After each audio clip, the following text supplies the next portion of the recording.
Hi students, this is Ragashruti. நான் உங்களுக்கு English language handle பண்ண போகிறேன். இன்னைக்கு வந்து சிம்கிளாட் 3ல இருக்க செகண்ட் பேசேஜ் நான் உங்களுக்கு எப்படி சால்வ் பண்ணுறது அப்படின்னு சொல்லி கொடுக்க போகிறேன். ஸோ அந்த பேசேஜ் எப்படி அப்ரோச் பண்ணலாம் அண்ட் கொஷின்ஸ் எப்படி படித்து புரிஞ்சுக்கலாம் அண்ட் என்னென்ன மாதிரி கொஷின்ஸ் கேட்டிருக்காங்க அண்ட் ஒவ்வொரு கொஷினையும் எப்படி அப்ரோச் பண்ணலாம் அப்படிங்கிறது நான் இன்னைக்கு உங்களுக்கு ஹெல்ப் பண்ண போகிறேன். ஸோ ஃபர்ஸ்ட் நம்ம tips and tricks to solve reading comprehension பார்க்கலாம். ஸோ என்ன மாதிரி ஒரு ரீடிங் காம்ப்ரிஹென்ஷனை அப்ரோச் பண்ணலாம். இன்னும் ரீடிங் காம்ப்ரிஹென்ஷன்னா ஃபர்ஸ்ட் பார்க்கும்போது ரொம்ப பெருசாக இருக்கும், பயமாக இருக்கும் படிக்கிறதுக்கே. அதனால குட்டி குட்டி டிப்ஸ் என்ன மாதிரி அதை அப்ரோச் பண்ணலாம் அப்படின்றத பார்க்கலாம். ஃபர்ஸ்ட் கொஷின்ஸை படிச்சுக்கோங்க. Read the questions first. எதுக்காகனா அந்த பேசேஜில் நீங்கள் எதை ஃபோக்கஸ் பண்ணணும், எந்தெந்த ஏரியாவை ஃபோக்கஸ் பண்ணணும், எந்த லைன்ஸ் இம்பார்ட்டன்ட், எந்த லைன்லேருந்து கொஷின்ஸ் கேட்டிருக்காங்க அப்படிங்கிறது உங்களுக்கு ஒரு ஐடியா கிடைக்கும். ஸோ கொஷின்ஸ் ஃபர்ஸ்ட் படிச்சுக்கோங்க. செகண்ட் வந்து கீவேர்ட்ஸ், அந்த கொஷின்ஸில் இருக்க கீவேர்ட்ஸை ஐடென்டிஃபை பண்ணி அண்டர்லைன் பண்ணிக்கோங்க. ஸோ தட் நீங்கள் பேசேஜை படிக்கும் போது இந்த கீவேர்ட்ஸ் அந்த பேசேஜில் எங்கே இருக்கோ அங்கேருந்து இந்த கொஷின் கேட்டிருக்காங்க அப்படிங்கிறது உங்களுக்கு புரிஞ்சுக்க முடியும். தேர்ட் வந்து ஒரு பேசேஜை பேராகிராஃப்ஸாக பிரிச்சுக்கோங்க. பேராகிராஃப்ஸாக பிரிச்சுட்டு ஒவ்வொரு பேராகிராஃப்ல இருக்க மெயின் ஐடியா என்னது அப்படின்றத நோட் பண்ணிக்கோங்க. ஸோ ஒவ்வொரு பேராலையும் ஒரு மெயின் ஐடியா இருக்கும். அது ஒவ்வொரு பேராவையும் அப்படி பிரித்து மெயின் ஐடியா நோட் பண்ணிக்கிட்டு கடைசி அந்த பேசேஜோட தீம் என்னங்கிறத அண்டர்ஸ்டாண்ட் பண்ணிக்கோங்க. பேசேஜோட தீம் மெயின் ஐடியா என்னங்கிறத நீங்க தெரிஞ்சுக்கிட்டீங்கன்னா like you'll know how to solve the questions. ஏன்னா அந்த மாதிரி கொஷின்ஸும் இருக்கும். What is the main idea given in this passage, இல்ல தீம் ஆஃப் த பேசேஜ் என்ன அப்படின்னு சொல்லிட்டு ஒரு லைன்லேயே கொடுத்துருப்பாங்க. அதனால நீங்க அந்த மெயின் ஐடியா அப்படிங்கறத சம்மரைஸ் பண்ணிட்டு ஒரு லைன்ல நீங்க எழுதிக்கிறது is very important.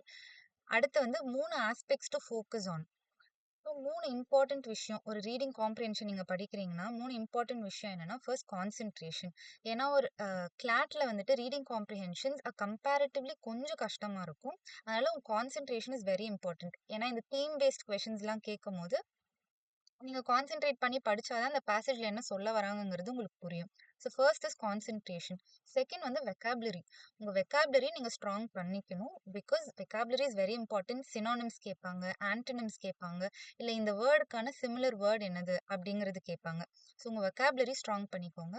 So some ways in which you can strengthen your vocabulary is first வந்து நீங்கள் நியூஸ் பேப்பர்ஸ் படிக்க ஆரம்பிக்கலாம். Because newspapers will help you in 2 things.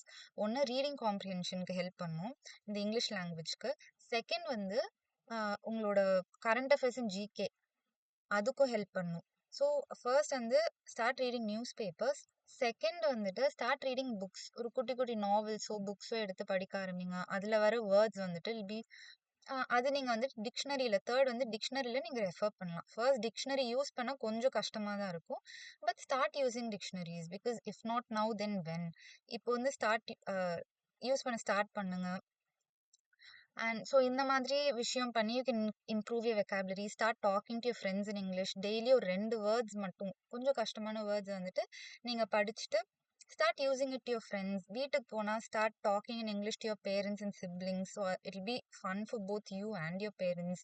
So 2 பேருக்குமே ஃபன்னாகவும் இருக்கும், உங்களுக்கும் வந்து வெக்காபுலரி இம்ப்ரூவ் ஆகும். ஸோ தேர்ட் வந்துட்டு என்னன்னு பார்த்தீங்கன்னா ரீடிங் ஸ்பீட். ரீடிங் ஸ்பீடை வந்து நீங்கள் இம்ப்ரூவ் பண்ணணும். பிகாஸ் தேர் கிளாட்டுங்கிறது it's completely comprehensions only. So நீங்கள் வந்துட்டு ரீடிங் ஸ்பீட் இம்ப்ரூவ் பண்ணாத ஒரு 2 டைமாவது அந்த பேசேஜை சும்மா ஸ்கிம் பண்ண முடியும். என்ன கொடுத்துருக்காங்கிறது 2 டைமாவது படித்து பார்க்க முடியும். கடைசியாக உங்கள் ஆன்சர்ஸும் செக் பண்ணிக்க ஈஸியாக இருக்கும். ரீடிங் ஸ்பீட் வந்துட்டு நீங்கள் இம்ப்ரூவ் பண்ணணும்.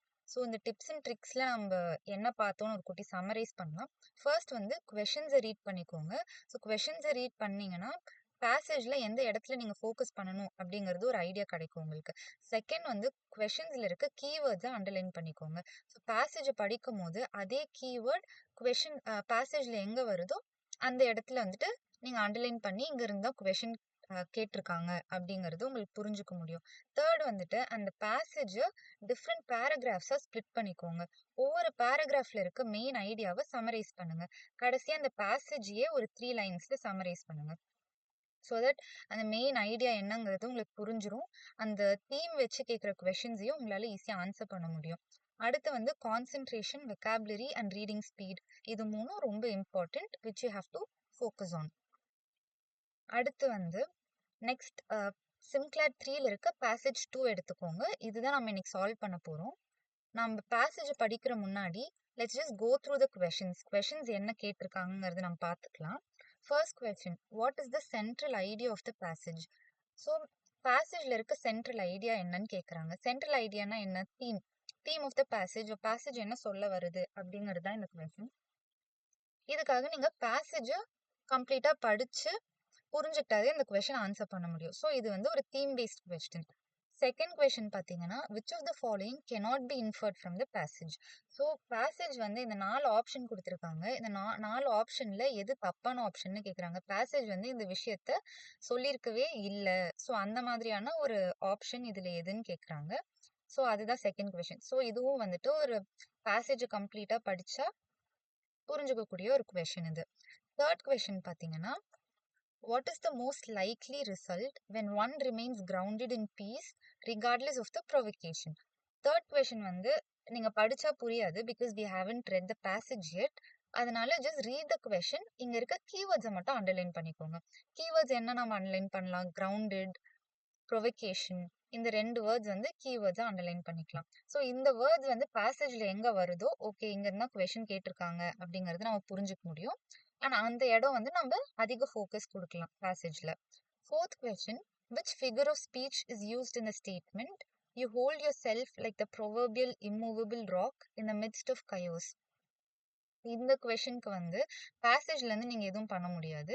இது ஃபிகர் ஆஃப் ஸ்பீச் என்ன, இந்த லைன்ல யூஸ் பண்ணியிருக்க ஃபிகர் ஆஃப் ஸ்பீச் என்னன்னு கேட்டிருக்காங்க. ஸோ உங்களுக்கு ஃபிகர்ஸ் ஆஃப் ஸ்பீச் உங்களுக்கு தெரிஞ்சா மட்டும்தான் இந்த கொஸ்டின் ஆன்சர் பண்ண முடியும். So just read about different figures of speech, என்னென்ன ஃபிகர்ஸ் ஆஃப் ஸ்பீச் இருக்கு அப்படிங்கறத கோ த்ரூ பண்ணிக்கோங்க. so that you can answer questions like this. Fifth question வந்து, why do some psychologists feel that anger may have a positive side to it? So இதுவும் வந்து பேசேஜ்ல இருந்து ஒரு line, like சைக்காலஜிஸ்ட்ங்கிறது தான் keyword. இந்த சைக்காலஜிஸ்ட் அண்டர்லைன் பண்ணிக்கோங்க. இந்த சைக்காலஜிஸ்ட் அப்படிங்கிற வார்த்தை பேசேஜ்ல வந்ததுன்னா அந்த இடத்துல இருந்தா இந்த கொஸ்டின் கேட்டிருக்காங்க அப்படின்னு நம்ம புரிஞ்சுக்க முடியும். So these are the 5 questions. 2 வந்து theme based questions. So full பேசேஜை படிச்சவங்களால ஆன்சர் பண்ண முடியும்.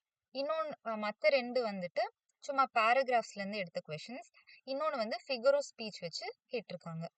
அண்ட் மற்ற காம்ப்ரிஹென்ஷன்ஸ் வேற எந்த மாதிரி கொஸ்டின்ஸ் கேட்கலாம் அப்படின்னா சினானிம்ஸ் கேட்பாங்க. லைக் இந்த வேர்டுக்கான சினோனிம் என்ன, இந்த மாதிரி கேட்பாங்க. இல்லை so there are different ways in which questions can be asked. இந்த பேசேஜில் இந்த 5 கொஸ்டின்ஸ் கேட்டிருக்காங்க. So now let's go back to the passage. First paragraph எடுத்துக்கலாம். Let's just read the paragraph and understand what's given. Let's face it bravely. We all get angry over big, small, real, and imaginary things. Usually, most of us can exercise some degree of control on our anger, arrive at forgiveness, and deal with the situation effectively. But there are times when our rage escalates and we wish to strike back. So என்ன சொல்றாங்க, first நம்ம ஒரு 4 line படிச்சாலே நமக்கு தெரியுது எதை பத்தி பேசுறாங்கன்னு. Anchor பத்தி பேசுறாங்க. ஸோ என்ன சொல்றாங்கன்னா, எல்லாருக்கும் வந்து கோவம் வரும். பெரிய விஷயமா இருக்கட்டும், சின்ன விஷயமா இருக்கட்டும், இமேஜினரி திங்ஸா இருக்கட்டும், நாமளே யோசிச்சு கோவப்படுறது, இது எல்லாமே இருக்கும். ஸோ ஒவ்வொருத்தங்களும் ஒவ்வொரு லெவல் ஆஃப் கண்ட்ரோல் இருக்கும் நம்ம ஆங்கருக்கு. கடைசியா நம்ம ஃபர்கிவ் பண்ணுவோம், அந்த சுச்சுவேஷனை எஃபெக்டிவா நம்ம ஹேண்டில் பண்ணுவோம். ஆனா சில டைம் என்ன ஆகும்னா நம்ம கோவம் வந்து பயங்கர அதிகம் ஆகும். அண்ட் திருப்பி நம்மளுக்கு இவ்வளவு கோவப்படுத்திருக்காங்க, திருப்பி கொடுக்கணும் அப்படின்னு நினைப்போம். ஸோ இதுதான் இந்த 4 லைன்ல கொடுத்துருக்காங்க. ஸோ இதுல வந்து நம்ம synonyms or like I'll just tell you the meanings of certain words. கொஞ்சம் கஷ்டமா இருக்க வேர்ட்ஸ்லாம். ரேஜ்னா நமக்கு தெரியும் ஆங்கர்னு. எஸ்கலேட்ஸ்னா அதிகம் ஆகுறது, ரொம்ப அதிகம் ஆகுறது தான் escalates. And wish to strike back. Strike பேக்னா என்ன, திருப்பி கொடுக்கணும் அப்படின்னு நினைக்கிறோம்ல, அதுதான். So first 4 lines talk about anger. Anger ஒவ்வொருத்தவங்களுக்கும் என்ன மாதிரி கோவம் வரும். சிலர் வந்து ஒழுங்கா ஹேண்டில் பண்ணுவாங்க. சில டைம்ஸ் என்ன ஆயிடும்னா ரொம்ப அதிகம் கோவம் ரொம்ப அதிகம் ஆயிடுச்சு அப்படின்னா நம்ம திருப்பி கொடுக்கணும் அப்படின்னு நினைப்போம். ஸோ அதுதான் அந்த 4 லைன்ஸ்ல சொல்றாங்க. அடுத்த 3 லைன் பார்க்கலாம். In such moments anger pulsates powerfully within us and seizes complete control of our body and mind to the point where we lose our reasoning power and may even end up harming ourselves or others, sometimes with dreadful after effects. So நமக்கு ரொம்ப கோவம் அதிகம் ஆகும்போது என்ன ஆகும்னா நம்ம body and mind கண்ட்ரோலே நம்ம இழந்துருவோம். இழந்துட்டு நம்மளால யோசிக்க கூட முடியாது. இதனால நம்ம கோவப்படுறோங்கிறது கூட நம்ம யோசிக்க முடியாது. சில டைம் நம்ம என்ன பண்ணுவோம்னா நம்மளையும் ஹார்ம் பண்ணிப்போம், பக்கத்துல இருக்கவங்களையும் நம்ம ஹார்ம் பண்ணிடுவோம். ஸோ இதுதான் சொல்றாங்க. So first para talks about anger. Like it gives an introduction about anger and how it controls us. Anger வந்து நம்மள எப்படி கண்ட்ரோல் பண்ணுது, நம்ம பாடி அண்ட் சோலை, பாடி அண்ட் மைண்டை ஆங்கர் எப்படி கண்ட்ரோல் பண்ணுது அப்படிங்கிறது தான் ஃபர்ஸ்ட் பேராகிராஃப் பேசுது. இதுதான் ஒரு குட்டி சம்மரி நான் சொன்னேன்ல. ஸோ குட்டி summary of first paragraph is it gives an introduction about anger and how it controls us. Second paragraph போலாம். Despite this, some evolutionary psychologists, so இப்போ நம்ம சைக்காலஜிஸ்ட்ங்கிற வேர்டு வந்து கீவேர்டாக நம்ம கொஷனில் பார்த்தோம். ஸோ இங்கேயும் சைக்காலஜிஸ்ட் அப்படின்றது வருது. ஸோ அந்த கீவேர்டு இங்கே இருக்கு. ஸோ இங்கேருந்து தான் ஏதோ கொஷின் கேட்டிருக்காங்கிறது நம்ம புரிஞ்சுக்கலாம். ஸோ இந்த சைக்காலஜிஸ்ட் அப்படின்னு இங்கே வருது இல்லையா, அதை அண்டர்லைன் பண்ணி வச்சுக்கோங்க. ஸோ தட் யூல் நோ பேசேஜில் எந்த இடத்துல ஃபோக்கஸ் பண்ணணும் அப்படிங்கிறது கீவேர்ட்ஸ் வச்சு நீங்கள் ஈஸியாக புரிஞ்சுக்கலாம். ஸோ இந்த சைக்காலஜிஸ்ட் அண்டர்லைன் பண்ணிடலாம். Despite this, some evolutionary psychologists feel anger may have a positive side to it. என்ன சொல்றாங்க, ஆங்கருக்கு வந்துட்டு ஒரு பாசிட்டிவ் சைடும் இருக்கு அப்படின்னு சொல்லி சில சைக்காலஜிஸ்ட் சொல்றாங்களாம். அது என்ன பாசிட்டிவ் சைடுன்னு பார்க்கலாம். They believe that anger has served a vital function in helping people protect themselves in times of threat. So சில டைம் என்ன சொல்றாங்கன்னா, த்ரெட் ஒரு பெரிய டேஞ்சர் வருதுன்னு வைங்க, அந்த இடத்துல ஆங்கர் வந்து it plays an important function. மனுஷன் வந்து தன்னை ப்ரொடெக்ட் பண்ணிக்கிறதுக்காக ஆங்கர் வந்து ஒரு இம்பார்ட்டன்ட் ரோல் பிளே பண்ணலாம். ஏன்னா திடீர்னு ஆங்கர்ன்றது வந்துட்டு ஒரு பவர்ஃபுல்லான ஒரு ஃபீலிங், ஒரு அக்ரெசிவான ஒரு ஃபீலிங். ஸோ உங்களுக்கே தெரியாது உங்களுக்கு என்ன நடக்குதுன்னு. அந்த இடத்துல வந்துட்டு ஒரு டேஞ்சர் வருது அப்படின்னா ஆட்டோமேட்டிக்காக உங்களுக்கு ரிஃப்ளெக்ஸ் இருக்கும். you'll feel that power, you'll feel that aggressiveness. So அதனால it has a positive side. anger has a positive side ன்னு சொல்றாங்க. because அந்த aggressivenessனால you'll know how to protect yourself. அந்த பவர்ஃபுல்லா feel பண்றனால you'll know how to protect yourself அப்படின்னு சொல்லி சில psychologist சொல்றாங்க. ஆனா however the problem arises when we tend to overuse it as a defense and gradually it becomes a habitual response. ஆனா என்ன ஆயிடுதுன்னா, நம்ம சில டைம் வந்து அதை ஓவர் யூஸ் பண்ணிடுறோம். ஆங்கரை வந்து ஓவர் யூஸ் பண்ணி அது நம்மளுக்கு ஹேபிட்டாவே போயிடுது. இப்போ நம்ம ஒரு கொஷின் பார்த்தோம் இல்லையா, இந்த சைக்காலஜிஸ்ட் அப்படின்னு சொல்லி, ஃபர்ஸ்ட் அதை சால்வ் பண்ணிடலாம். ஸோ அந்த கொஷின் போய் பார்த்துடலாம். Fifth question, why do some psychologists feel that anger may have a positive side to it அப்படின்னு கேட்குறாங்க. ஸோ இதுக்கு நம்ம பார்த்தோம், 4 ஆப்ஷன் படிக்கலாம். Because anger shows power and strength, because anger helps to protect in times of threat, because anger can become rage if it is uncontrolled, all of the above. So இதுதான் 4 option. So psychology எதனால சொன்னாங்க positive side இருக்கு அப்படின்னு, because it helps us to protect ourselves during times of threat. ஒரு danger வருதுன்னா அந்த இடத்துல நம்மள ப்ரொடெக்ட் பண்ணிக்க முடியும், அதனாலதான் வந்துட்டு அதுக்கு பாசிட்டிவ் சைடு இருக்கு அப்படின்னு சொல்றாங்க. ஸோ ஆப்ஷன் வந்துட்டு செகண்ட் ஆப்ஷன் தான், because anger helps to protect in times of threat. So இந்த சென்டென்ஸ் வந்து அப்படியே உங்களுக்கு வந்து அந்த செகண்ட் லைன்ல இருக்கும். ஸோ நமக்கு சைக்காலஜிஸ்ட்ன்ற ஒரு கீவேர்டு வச்சுட்டு நம்மளால இந்த கொஸ்டின் ஆன்சர் பண்ண முடிஞ்சிச்சு. நெக்ஸ்ட் வந்து நம்ம will read the paragraph now. Then even in situations where there is no real danger, we cannot refrain from being furious and our rage is out of proportion, unwarranted and destructive. So இந்த இடத்துல I'll tell you the synonyms of these words. Refrain அப்படின்னா stop. We cannot stop from being furious. Furiousனா என்னது, ரொம்ப கோவமா furious. and our rage is out of proportion. out of proportionனா ரொம்ப extreme. So சில time என்ன ஆயிடும்னா, நம்ம இந்த ஆங்கரை வந்துட்டு நம்ம டிஃபென்ஸ்க்கு வந்து யூஸ் பண்ணி ஓவர் யூஸ் பண்ணி அது நமக்கு ஹேபிட்டே ஆயிடும். ஹேபிட் ஆகுறனால என்ன ஆகும்னு சொல்றாங்கன்னா, ஒரு பெரிய டேஞ்சர் கூட இருக்காது, அந்த சுச்சுவேஷன்ல கூட நம்ம கோவத்தை ஸ்டாப் பண்ண முடியாது அப்படின்றாங்க. ரொம்ப எக்ஸ்ட்ரீம் கோவம் போயிடும் அப்படின்னு சொல்றாங்க. ஸோ வி cannot stop, refrainனா stop. we cannot stop from being furious and our rage is out of proportionனா very extreme. and our rage is very extreme, unwarranted. unwarranted அப்படின்னா ஒரு நல்ல ரீசன், ஒரு குட் ரீசனே இல்லாம இருக்கிறது தான் அன்வாரண்டட்னு சொல்லுவாங்க. ஒரு தேவையே இல்லாம அப்படின்றது தான் அன்வாரண்டட் அண்ட் டிஸ்ட்ரக்டிவ். ஸோ இந்த மாதிரி ஒரு ரியல் டேஞ்சர் இல்லாத இடத்துல கூட நம்ம கோவம் என்ன ஆயிடும்னா ரொம்ப it will go very extreme. அன்வாரண்டட்னா தேவையில்லாத கோவம், அண்ட் டிஸ்ட்ரக்டிவ் சில டைம் டிஸ்ட்ரக்டிவா கூட ஆயிடும் அப்படின்னு சொல்றாங்க. So when we get angry we mistakenly think that we are being heroic in intimidating others. So சில டைம் நம்ம கோவம் வரும்போது நம்ம என்ன நினைச்சிடுறோம்னா நம்ம ரொம்ப ஹீரோயிக்கா தெரியுறோம் அப்படின்னு நினைச்சுப்போம். மத்தவங்களாம் நம்மளை பார்த்து பயப்படுறாங்க. ஸோ ஒரு ஹீரோ மாதிரியான ஃபீல் வந்துடும். இன்டிமிடேட்டிங்னா ஃப்ரைட்டனிங்னு அர்த்தம். நம்ம கோவத்தினால லைக் ஹீரோயிக்கா தெரியுறோம், ரொம்ப ஃப்ரைட்டனிங்கா தெரியுறோம் அப்படின்னு நாம நினைச்சுப்போம். What we don't realize is that becoming aggressive or violent is very easy and that there is nothing remarkable about it. So நம்ம என்ன ரியலைஸ் பண்ணல வந்துட்டு வயலண்ட் ஆகுறதோ ரொம்ப அக்ரெசிவ் ஆகுறதோ ரொம்ப ஈஸி, யாருனாலையும் அதை பண்ண முடியும். அதுல வந்து ரொம்ப பெரிய விஷயம்லாம் கிடையாது, ரிமார்க்கபிளான ஒரு அப்ரிஷியேட் பண்ற விஷயம்லாம் அது கிடையாது. On the contrary it is a sign of weakness because we are letting random occurrences destroy our mental calm. On the கான்ட்ரரினா என்ன சொல்றாங்க? ஆன் த கான்ட்ரரினா it is a sign of வீக்னஸ்ன்னு சொல்றாங்க. பிகாஸ் நீங்க கோவப்படுறது வந்துட்டு இட் இஸ் நத்திங் ஹீரோயிக், ஒரு ஹீரோ மாதிரி நீங்க ஃபீல் பண்ண தேவை கிடையாது. அது ஒரு வீக்னஸ் தான், it is a sign of weakness. ஏன்னா சும்மா உங்க மென்டல் காம ஒரு சின்ன விஷயம் கூட உங்களை பாதர் பண்ண விட்டுடுறீங்க. So it takes a lot of strength அதை கண்ட்ரோல் பண்றதுக்கு. ஒரு ஸ்ட்ராங்கான பர்சனால தான் அதை கண்ட்ரோல் பண்ண முடியும்.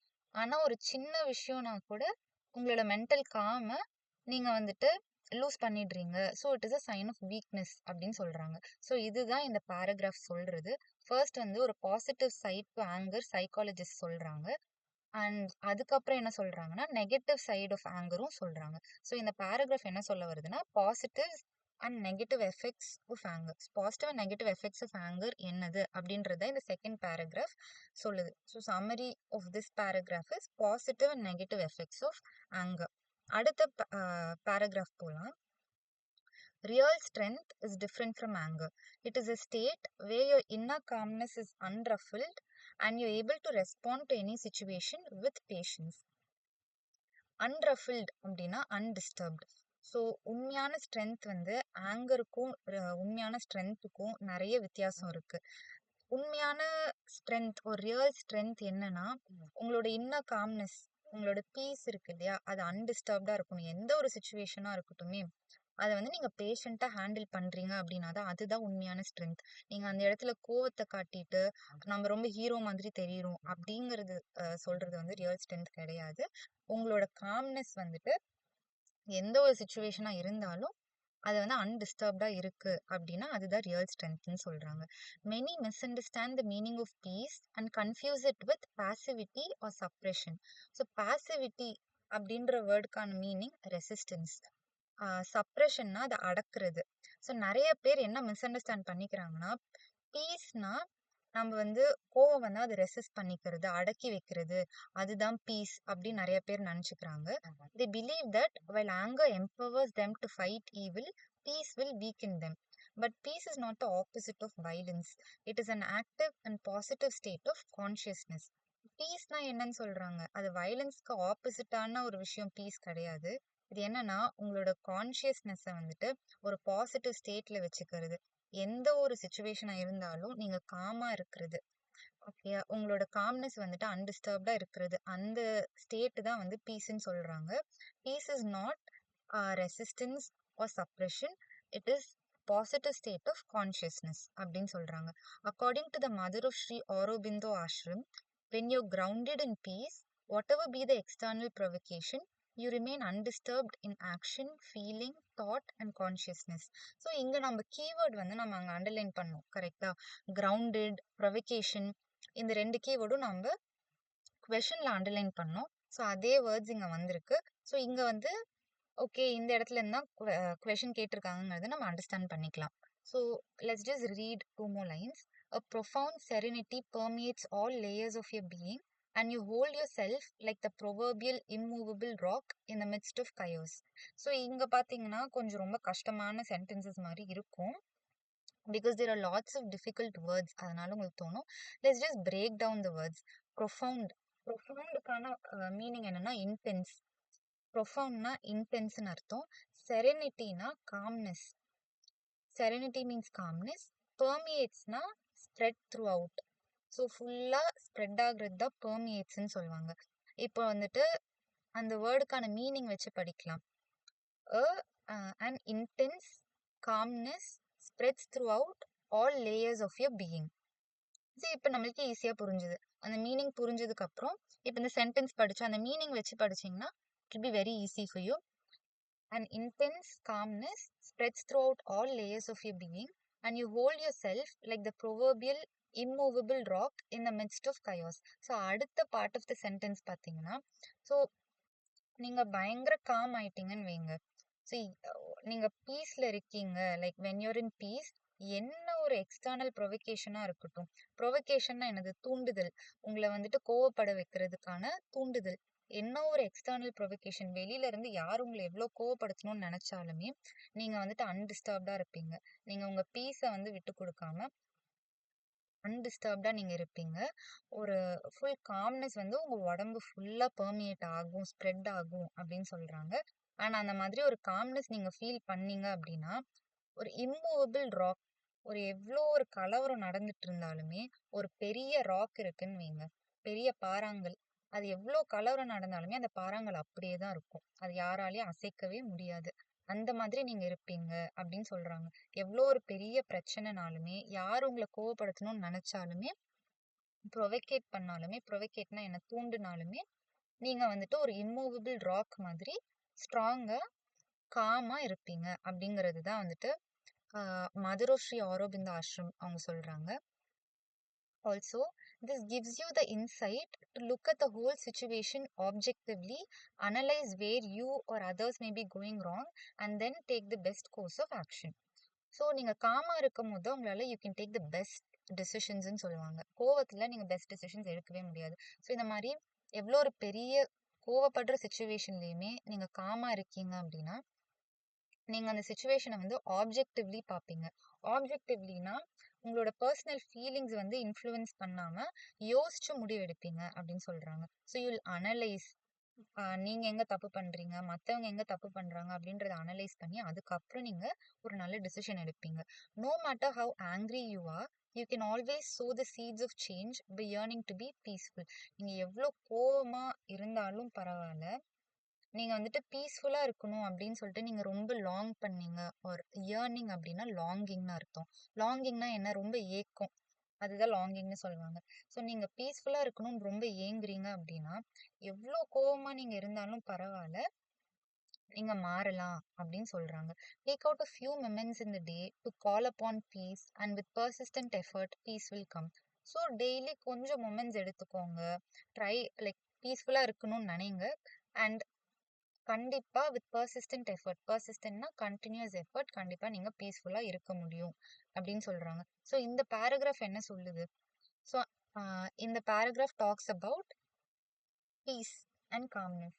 ஸோ பீஸ்னா என்ன, காம்னஸ்னா என்ன, and how to attain peace, peace எப்படி அட்டைன் பண்ணலாம் அப்படிங்கிறது இந்த பேராகிராஃப் பேசுது. கடைசி 2 lines என்னன்னா, initially it may arrive in brief flashes but with practice it will slowly pervade your consciousness and there comes a point where you'll become peace.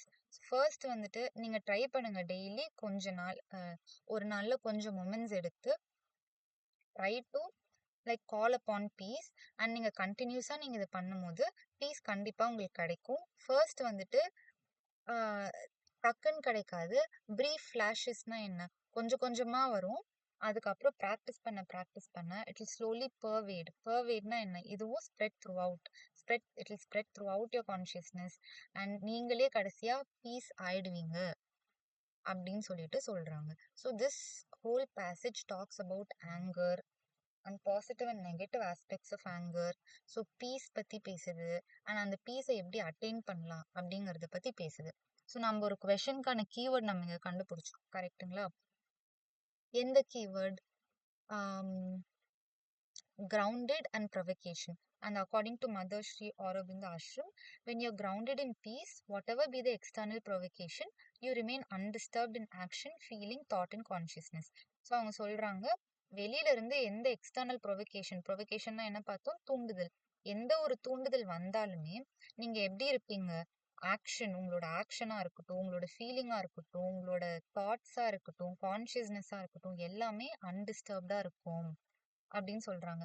எப்படின்னா என்ன மாதிரி அப்படின்னா a profound serenity permeates all layers of your being. So இதுதான் பார்த்தோம் இல்லையா, profound intense calmness spreads throughout all layers of your being அப்படின்னு சொல்றாங்க. So இந்த லைன் தான் கொஷின்ல கேட்டிருந்தாங்க. அந்த கொஷனுக்கு நம்ம போலாம். Third question, what is the most likely result when one remains grounded in peace regardless of the provocation? So நீங்க வந்து பீஸ்ஃபுல்லா இருக்கீங்க, எவ்வளோ ப்ரொவோகேட் பண்ணாலுமே நீங்க பீஸ்ஃபுல்லா இருக்கீங்கன்னா என்ன ரிசல்ட் உங்களுக்கு கிடைக்கும் அப்படின்னா, இதோட ஆன்சர் என்னது? a profound serenity permeates all layers of your being. இந்த லைனுக்கான மீனிங்கும் நம்ம பார்த்தோம். an intense calmness spreads throughout all layers of your being. So இதுதான் வந்து ஆன்சர். ஸோ நம்ம இங்கேயும் ஈஸியாக நம்ம என்ன பண்ணோம், கீவேர்டை வந்துட்டு நம்ம பேசேஜில் பார்த்தோம். அதே கீவேர்டு வந்துட்டு அங்கே இருக்குன்னு அங்கே தான் கொஷின் கேட்டிருக்காங்கன்னு தெரிஞ்சு அங்கேருந்து நம்ம ஆன்சர் எடுத்துட்டோம். So third question and fifth question we've solved it already. இப்போ ஃபோர்த் கொஷின் போகலாம். which figure of speech is used in the statement you hold yourself like the proverbial immovable rock in the midst of chaos? எங்க figure of speech என்னன்னு கேட்குறாங்க. First வந்து சிமிலி. சிமிலி அப்படிங்கிறதுக்கான meaning என்னது அப்படின்னா, simile something which compares two different things. ரெண்டு different திங்ஸை வந்துட்டு சிமிலி கம்பேர் பண்ணும். இப்போ வந்து ஃபார் எக்ஸாம்பிள், இப்போ சிமிலினா ரெண்டு வேர்ட்ஸ் வந்தாலே நீங்கள் சிமிலி அப்படின்னு ஈஸியாக ஐடென்டிஃபை பண்ணிடலாம். லைக், LIKE இந்த வேர்டு வருது, ஆர் ஆஸ், AS இந்த வேர்டு வருது. இந்த ரெண்டு வேர்டும் அந்த சென்டென்ஸ்ல வந்துச்சு அப்படின்னா அது வந்து எந்த ஃபிகர் ஆஃப் ஸ்பீச் யூஸ் பண்ணியிருக்காங்க அப்படின்னா நீங்கள் சிமிலின்னு ஈஸியாக கண்டுபிடிச்சிடலாம். For example, she swam like a fish அப்படின்னு சொல்றாங்க. அவ வந்து மீன் மாதிரி ஸ்விம் பண்ணா. இந்த மாதிரி அப்படிங்கிற வேர்டு தான் லைக், கரெக்டுங்களா? She swam like a fish. So மீன் மாதிரி அவ ஸ்விம் பண்ணா. ஸோ இந்த லைக்குன்னு வந்தாலே அது சிமிலி. ஸோ இதை வந்து அந்த பொண்ணை வந்து மீன் கூட கம்பேர் பண்றாங்க, ஃபிஷ் கூட கம்பேர் பண்றாங்க. ஸோ ரெண்டு விஷயத்த கம்பேர் பண்றது தான் சிமிலி. இப்போ வந்து she was as beautiful as the moon அப்படின்னு சொல்றாங்க.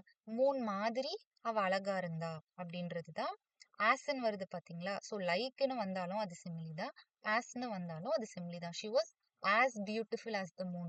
மூன் மாதிரி அவ அழகா இருந்தா. ஸோ நீங்க அந்த கொஷனை அந்த சென்டென்ஸை படிச்சுட்டு நீங்க வந்து டிரான்ஸ்லேட் பண்ணி பாருங்க.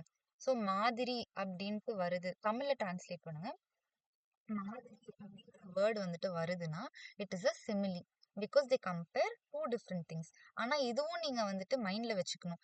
லைக் அப்படின்னா கம்பேரிசன்ல லைக் வரணும். ஷீ லைக்ஸ் ஃப்ரூட்ஸ் அப்படின்னு வச்சுக்கலாம். இவளுக்கு ஃப்ரூட்ஸ் பிடிக்கும். இங்க லைக்குங்கிற வார்த்தை வந்துட்டு பிடிக்குன்ற மீனிங் கொடுக்குது, சரிங்களா? இந்த இடத்துல இது சிமிலி ஆகாது, பிகாஸ் லைக்குங்கிறது பிடிக்குன்ற வார்த்தை கொடுக்குது. So she looks like the moon அப்படின்னா அவ நிலா மாதிரி தெரியுறா. ஸோ மாதிரின்ற வார்த்தை வந்தா மட்டும்தான் அது சிமிலி. லைக்குன்றது பிடிக்குன்றதும் ஒரு வார்த்தை, ஒரு மீனிங் வரும். இன்னொன்னு மாதிரி அப்படின்ற ஒரு மீனிங்கும் வரும். இந்த மாதிரின்ற மீனிங் வரும்போது மட்டும்தான் அது சிமிலி ஆகும். ஸோ இங்க வந்துட்டு இந்த சென்டென்ஸ்ல லைக்ன்ற வார்த்தை வருது. You hold yourself like the proverbial immovable rock in the midst of chaos. நம்ம பார்த்தோம் இந்த சென்டென்ஸோட மீனிங் என்னன்னு பார்த்தோம். ஒரு இம்மூவபிள் ராக், ஒரு ராக் வந்துட்டு ஒரு பாறாங்கல் வந்து எவ்வளோ ஒரு கலவரம்னாலுமே அது அப்படியே தான் இருக்கும், நவுற முடியாம இருக்கும். அதே மாதிரி தான் நீங்க காமா இருக்கும் போது வெளியில எந்த மாதிரி ஒரு சுச்சுவேஷனா இருந்தாலுமே நீங்க காமா கம்போஸ்டா you will hold yourself அப்படின்னு சொல்றாங்க. ஒரு ராக் எப்படி எவ்வளோ ஒரு கலவரனாலுமே அதால ஸ்டெடியா இருக்க முடியுமோ அதே மாதிரிதான் நீங்களும் ஸ்டெடியா இருப்பீங்க அப்படின்றது சொல்றாங்க. அதே மாதிரி அப்படின்ற வார்த்தை நான் சொன்னேன் இல்லையா? ஸோ அந்த மாதிரின்றது தான் இந்த லைக். ஸோ இங்க ஃபிகர் ஆஃப் ஸ்பீச் என்ன அப்படின்னா சிமிலி தான் யூஸ் பண்ணியிருக்காங்க. இப்போ ஆலிட்ரேஷன்னா என்ன? நம்ம இந்த மற்ற ஃபிகர் ஆஃப் ஸ்பீச்சும் நான் சும்மா எக்ஸாம்பிள்ஸ் கொடுத்துறேன், ஸோ தட் யூல் நோ. இந்த மாதிரி நெக்ஸ்ட் கொஷின்ஸ் வேற ஏதாவது கொஷின்ஸ் வந்ததுன்னா you'll know how to answer. ஆலிட்ரேஷன்னா ரெண்டு வேர்ட்ஸ் இருக்குன்னு வைங்க. அந்த ரெண்டு வேர்ட்ஸும் ஃபர்ஸ்ட் லெட்டர் ஒரே லெட்டர்ல ஸ்டார்ட் ஆகும். ஸோ அதுதான் வந்துட்டு alliteration. For example, it was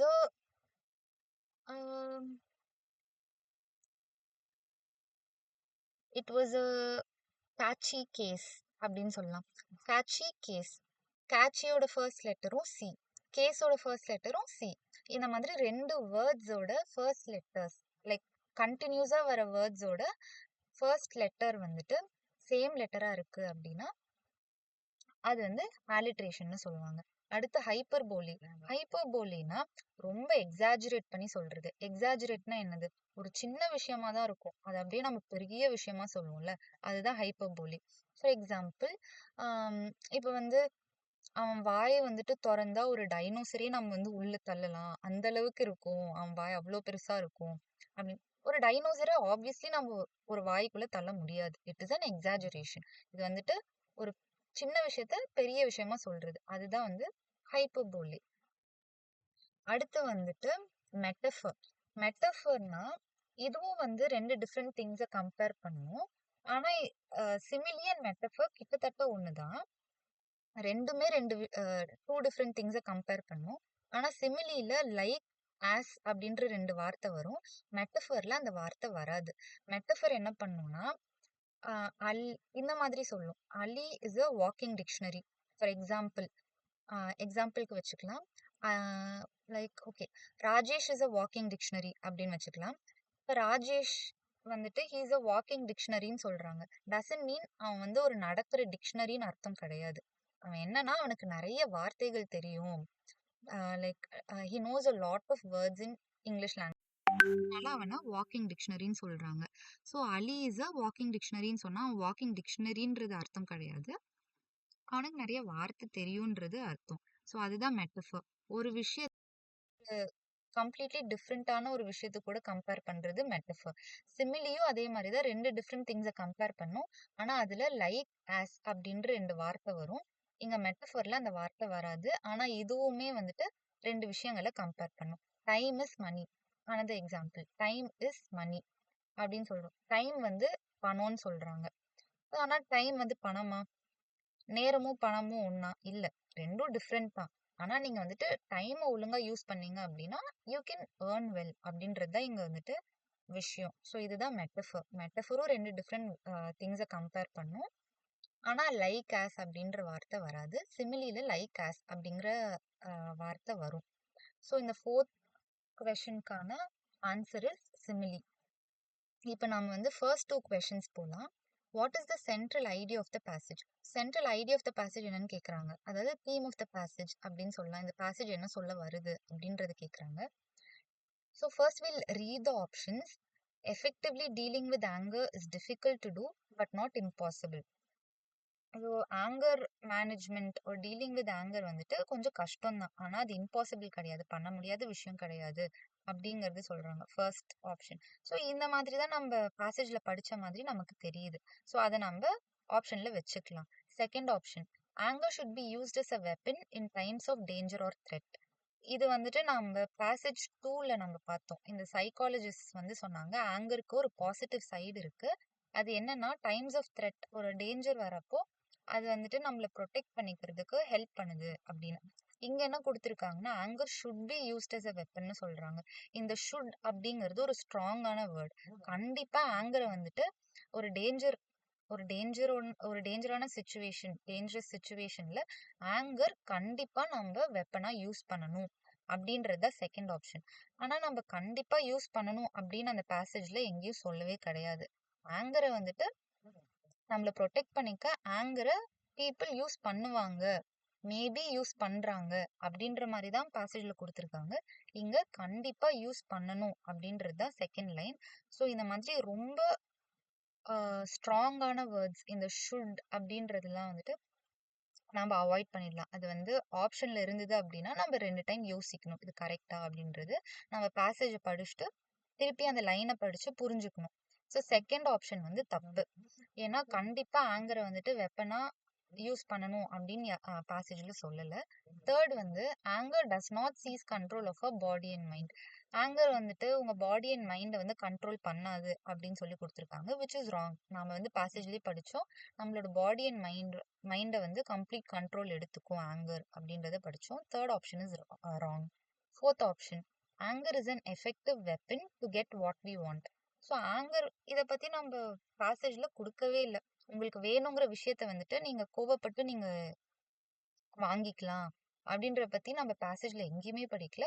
so fourth option is wrong. So BCD மூணுமே ராங்னு சொல்லிட்டோம். ஸோ ஏ தான் வந்துட்டு correct option. Effectively dealing with anger is difficult to do but not impossible. So இதை வந்துட்டு நம்ம எங்க பார்த்தோம் அப்படின்னா கடைசி line of the passage. Initially it may arrive in brief flashes but with practice it will slowly pervade your consciousness way you'll become peace. இந்த கடைசி line இருக்கு இல்லையா, அண்ட் அதுக்கு முன்னாடி line also it moments in the day to call upon peace and with persistent effort peace will come. So நீங்க deal பண்றது like effectively dealing with ஆங்கர்னா என்னது, கடைசியா நீங்க காம் ஆகுறது பீஸ்ஃபுல் ஆகுறாங்க. ஃபர்ஸ்ட் வந்துட்டு கஷ்டமா தான் இருக்கும், பட் வித் பர்சிஸ்டன்ட் எஃபர்ட் நீங்க வந்து கண்டிப்பா பண்ணலாம். It is not an impossible task. அதுதான் இந்த idea of the passage, central idea of the passage இதுதான். செகண்ட் கொஸ்டின் பார்க்கலாம். which of the following cannot be inferred from the passage. So இந்த 4 ஆப்ஷன்ல பேசேஜ்ல கொடுக்காத விஷயம் இந்த 4 ஆப்ஷன்ல எங்க இருக்குன்னு கேக்குறாங்க. எது தப்பு அப்படின்னு கேக்குறாங்க. ஃபர்ஸ்ட் வந்து becoming aggressive and violent is very easy. So இதை நம்ம பேசேஜ்ல பார்த்தோம். ரொம்ப கோவப்பட்ட அக்ரெசிவா ஆக்ரோஷமா ஆகுறதுனால் இஸ் வெரி ஈஸி. ரொம்ப ஈஸியா யார் வேணா பண்ணிடலாம். ஆனா வந்துட்டு அந்த இடத்துல ரொம்ப காமா அமைதியா எவ்வளோ பெரிய சுச்சுவேஷன்னாலுமே காமா இருக்கிறதுக்கு தான் தேவைப்படுது அப்படின்னு சொல்லிட்டு சொல்றாங்க. அதுதான் ரொம்ப கஷ்டமான விஷயம் அப்படின்றத நம்ம பேசேஜ்ல பார்த்தோம். First option is correct. Second, intimidating others with our anger is a sign of. So இதையும் நம்ம பேசேஜ்ல பார்த்தோம். நம்ம வந்து ஹீரோயிசம் பண்றோம்னு நினைச்சிட்டு கோவத்துல வந்துட்டு நம்ம ரொம்ப ஹீரோ மாதிரி தெரியுறோம், மத்தவங்க வந்து நம்மளை பார்த்து பயப்படுறாங்க அப்படின்றது வந்துட்டு it is a sign of weakness தான். ஏன்னா ஒரு சின்ன விஷயம் கூட உங்களை ட்ரிகர் பண்ணி உங்களுக்கு கோவத்தை வர வைக்க முடியுங்கிறது நீங்க காட்டுறீங்க. ஸோ அது ஒரு வீக்னஸ் தான் உங்களுக்கு. ரியல் ஸ்ட்ரென்த்னா என்னது, உங்களோட நீங்க காமா இருக்கிறது, எவ்வளோ பெரிய சுச்சுவேஷன்லயும் காமா இருக்கிறதா ரியல் ஸ்ட்ரென்த். ஸோ இந்த மாதிரி மற்றவங்களை வரப்ப பயமுறுத்திட்டு இருக்கிறது வந்துட்டு it is a sign of weakness தான் அப்படின்னு நம்ம பேசேஜ்ல பார்த்தோம். So second option is also right. Third option, peace is nothing but passivity and suppression. So passivity அப்படின்னா நம்ம இந்த வேர்ட் நம்ம பார்த்தோம் என்னன்னா ரெசிஸ்டன்ஸ் அண்ட் சப்ரெஷன்னா அடக்கி வைக்கிறது. ஸோ பீஸ்னா என்னது, இங்க என்ன கொடுத்துருக்காங்கன்னா பீஸ்னா ரெசிஸ்ட் பண்றது, கோவத்தை ரெசிஸ்ட் பண்ணி அடக்கி வைக்கிறது தான் பீஸ் அப்படின்னு சொல்லி தேர்ட் ஆப்ஷன்ல கொடுத்துருக்காங்க. ஆனா நம்ம பேசேஜ்ல பார்த்தோம் passivity and suppression is not peace. நீங்க வந்துட்டு like will take the passage. It is an active and positive state of consciousness. நீங்க அடக்கி வைக்கிறது, நீங்க ரெசிஸ்ட் பண்றது, கோவத்தை ரெசிஸ்ட் பண்றது, தட் இஸ் நாட் பீஸ். நீங்க எந்த ஒரு சுச்சுவேஷனாலும் கோவப்படாம காமா இருக்கிறது தான் பீஸ் அப்படின்னு சொல்லி நம்ம பார்த்தோம். ஸோ தேர்ட் ஆப்ஷன் வந்து தப்பு. ஏன்னா இவங்க சொல்லியிருக்காங்க பீஸ்னா ரெசிஸ்டன்ஸ் அண்ட் சப்ரெஷன் அடக்கி வைக்கிறது, கோவத்தை ரெசிஸ்ட் பண்ணி அடக்கி வைக்கிறது தான் பீஸ்ன்னு சொல்லி தேர்ட் ஆப்ஷன்ல கொடுத்துருக்காங்க, விச் இஸ் ராங்.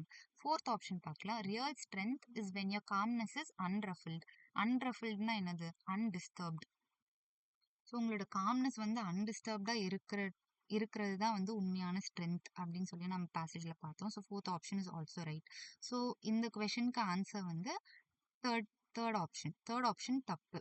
ஸோ இது வந்து நம்ம பேசேஜ்ல இந்த மாதிரி ஒரு லைனே நம்ம படிக்கல. So it cannot be inferred from the passage. So இந்த 5 கொஷின்ஸும் நம்ம ஆன்சர் பண்ணிட்டோம். ஸோ எப்படி ஆன்சர் பண்றது அப்படிங்கிறதையும் நம்ம பார்த்தோம். இப்போ hope you all understood, hope you all got a clear idea how to solve a reading comprehension, and just keep in mind இந்த டிப்ஸ் அண்ட் ட்ரிக்ஸ்லாம் மைண்டில் வச்சுட்டு சால்வ் பண்ணுங்க. It will be very easy for you. So உங்களுக்கு வந்துட்டு உங்களோட work ஷீட்ல take the first passage and third passage உங்களுக்கு like you try to solve it. So first passage வந்துட்டு it talks about Italy's first woman PM. So இட்டலிக்கு first woman PM வராங்க. அவங்க வந்துட்டு இந்த பேசேஜ் ஒரு சம்மரைஸ் நான் பண்ணணும் அப்படின்னா இது என்ன சொல்ல வருதுன்னா, இட்டலியோட ஃபர்ஸ்ட் பிஎம் உமன் பிஎம் வராங்க.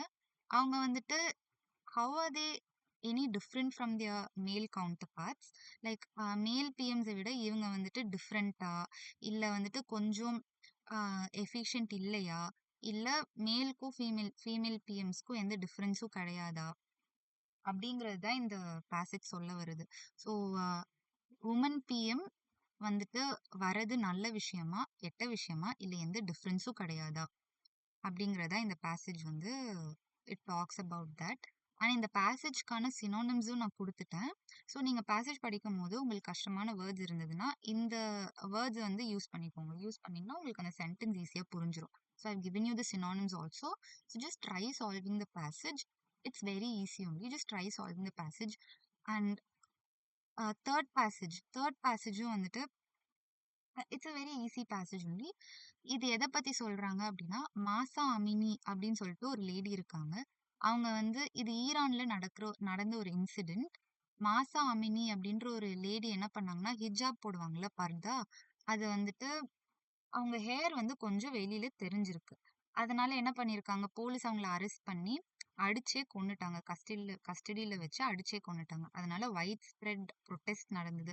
ஸோ இந்த பேசேஜ் வந்துட்டு டாக்ஸ் அபவுட் ஆம், இதனால மட்டும் தான் இந்த பெரிய ப்ரொடெஸ்ட்டா? இல்ல வேற ஏதாவது ரீசன்ஸ் இருக்கா? அதுக்கப்புறம் யாரெல்லாம் இந்த ப்ரொடெஸ்ட் பண்ற பீப்பிள்க்கு ஹெல்ப் பண்றாங்க? அண்ட் இது ஒரு பெரிய வார் வந்துட்டு இதனால நடக்க வாய்ப்பு இருக்கா? இல்ல கடைசியா ரிசல்ட் என்ன? இந்த ப்ரொடெஸ்ட்கான ரிசல்ட் கடைசியா என்ன? இப்படிங்கிற விஷயங்கள்லாம் இந்த பேசேஜ்ல குடுத்திருப்பாங்க.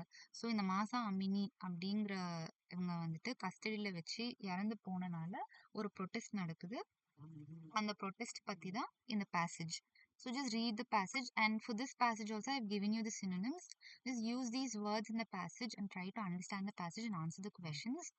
Uh, so yeah, this is the end of the class. Hope you all understood. Just use the tips and tricks to solve the passages, and try, you know, start reading newspapers. This is what I'll always tell you all. Just start reading the newspapers because உங்களுக்கு 2 விஷயத்துல help பண்ணும். Like I said before, reading காம்ப்ரிஹென்ஷன்லயும் help பண்ணும் இந்த synonyms கொஷின்ஸ்க்கு.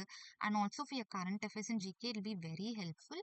So உங்களுக்கு newspaper படிக்கிறது try keeping it as a habit. அண்ட் அதை படிச்சு உங்க ஃப்ரெண்ட்ஸ் கூட டிஸ்கஸ் பண்ணுங்க. டெய்லி இந்த நியூஸ் வந்திருக்கு, இந்த நியூஸ் வந்திருக்கு, ஒரு 2 நியூஸ், குட்டி நியூஸ், அதை நீங்க டிஸ்கஸ் பண்ண ஆரம்பிங்க. So why I'm telling you is it's very very important உங்க கிளாட் எக்ஸாம்க்கு. மல்டிபிள் ஏரியாஸ்ல உங்களுக்கு ஹெல்ப் பண்ணும் அப்படிங்கிறதுக்காக. So this is the end of the class. Hope you all understood how to solve a reading passage. Thank you so much.